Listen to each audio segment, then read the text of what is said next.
From blonde Oliveira's wild win streak to Kamaru Usman dominating at 30%, MMA is always bringing something new to the table. At times, it can only take one quote or soundbite and boom, a new mythical fighter is born. Despite the sport being primarily about technical combat, it's the entertainment value that keeps fans coming back for more, and the storylines engross us in their journeys. So, let's dive into when our favourite fighters evolved and reached new levels of consciousness.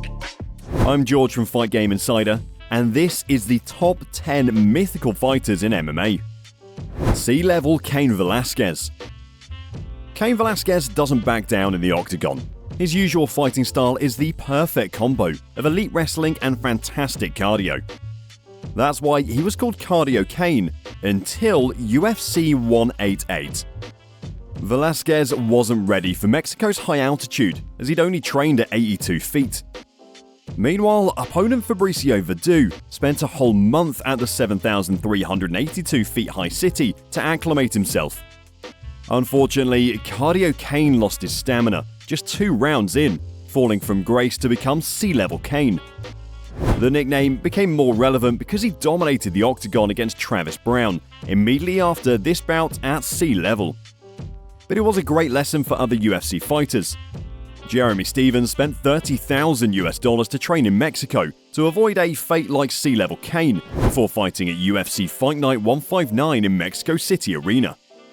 Alister Ubereem.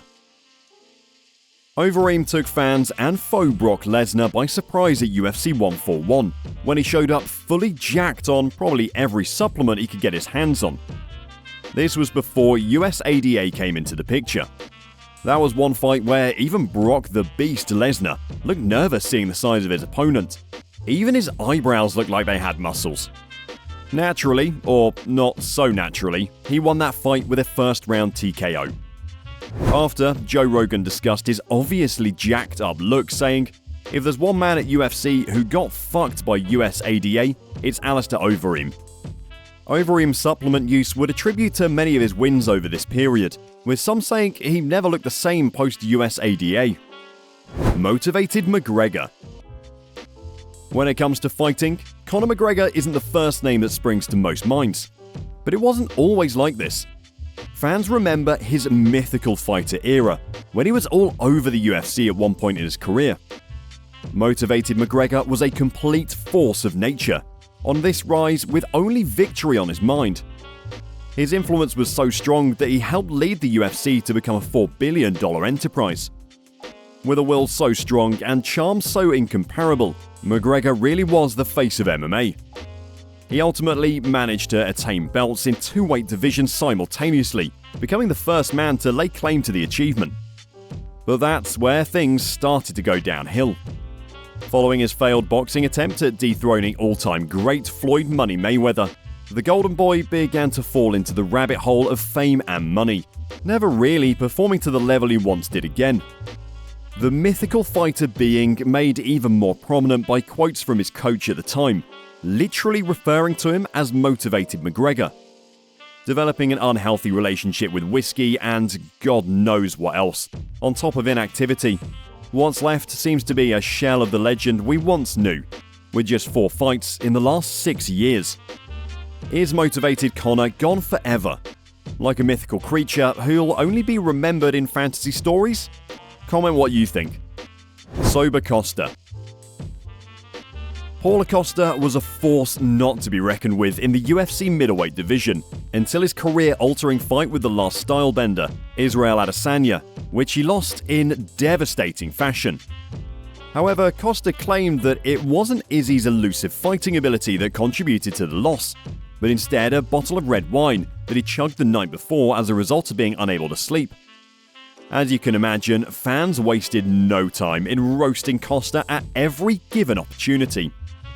Costa then suffered another loss to Vettori, so the myth became a mockery when fans concluded that the beast they'd seen in the octagon before this was in fact the mythical fighter Sober Costa.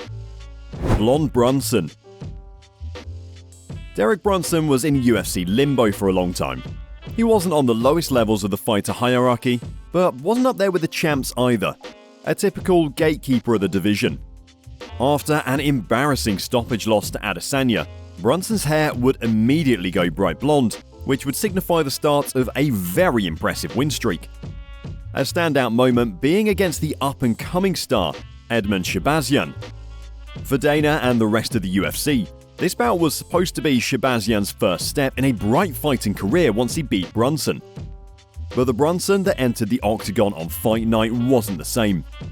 This was a streaking mythical fighter with something to prove, and boy did he make a statement. Brunson handed Shahbazyan the first professional loss of his MMA career, and he didn't stop there. Taking down the likes of Kevin Holland and a submission finish on Darren Till. And he wasn't the only blonde beast. Next up, we disclose the unstoppable Blonde Oliveira. Blonde Oliveira. Charlie Olives is a class act amongst the top mythical fighters, because unlike others, this mythical fighter usually activates after being dropped. Most of his early career was inconsistent, racking up some good wins but also many losses. Oliveira just couldn't find his feet until he took his final loss against Paul Felder back in December 2017. After this bout, something changed, and it wasn't just his hair colour. Oliveira would begin one of the most impressive win streaks the lightweight division has ever seen, eventually landing him a title shot at UFC 262, where he faced off against Michael Chandler for the undisputed belt. Things got off to a rocky start for the Brazilian, but the second round saw a whole new side of the fighter, as he caught Chandler early with a counter left hook, following up with an onslaught of strikes and finishing Chandler by TKO. Blonde Oliveira would go on to defend his title against the People's Champ Dustin Poirier, who knocked down the Brazilian and witnessed him turn into Blonde Oliveira firsthand. Oliveira then avenged himself with a rare naked choke to finish Poirier, taking the belt back to Brazil once more. Blonde Oliveira's next victim came in UFC Fight Week 274, when Justin Gaethje activated him with 2 knockdowns and suffered the consequences. But is blonde hair the only way to transform into a mythical form?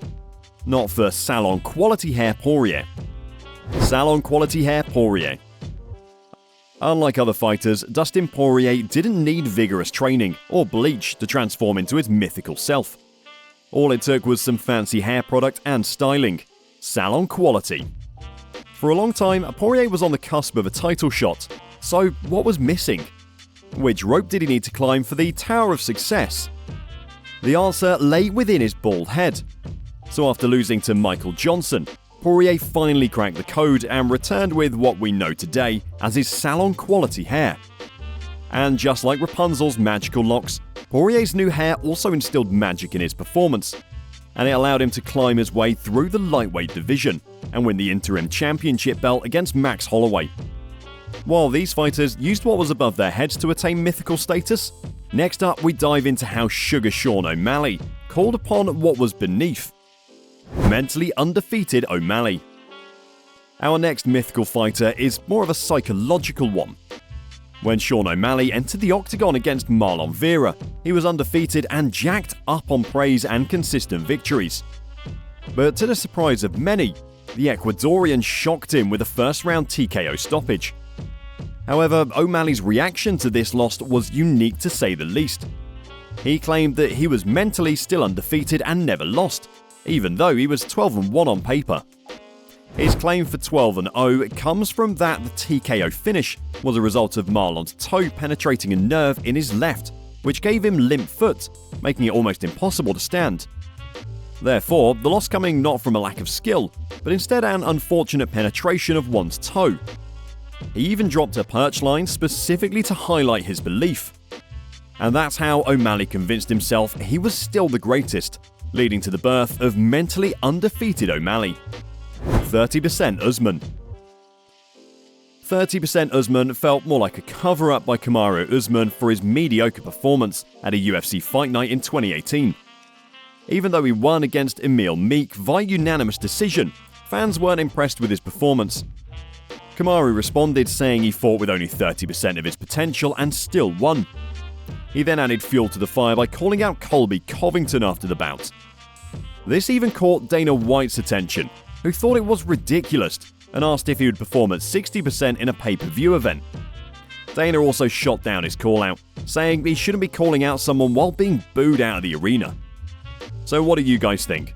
Was Usman really just covering up, or did he really only use 30% of his prowess? Comment your guess below. Patient Gaethje.